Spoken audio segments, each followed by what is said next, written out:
కృష్ణానది తుంగభద్ర మధ్యలో ఉండే ఈ నడిగడ్డ పౌరుషానికి పోరాటానికి ఇచ్చిన మాట నిలబెట్టుకోవడానికి పెట్టింది పేరు నడిగడ్డ బిడ్డలు.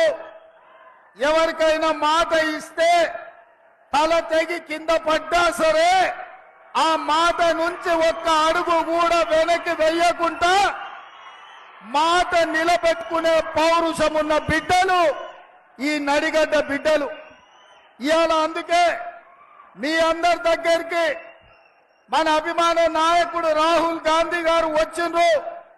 నాగర్ కర్నూలు పార్లమెంటు నియోజకవర్గానికి డాక్టర్ మల్లు రవి గారిని ఎంపీగా గెలిపించమనే మాట మీ దగ్గర తీసుకొని నిశ్చింతగా మీరు ఇచ్చిన మాటను ఢిల్లీలో సోనియమ్మకు చెప్పడానికి మన రాహుల్ గాంధీ గారు వచ్చిండ్రు.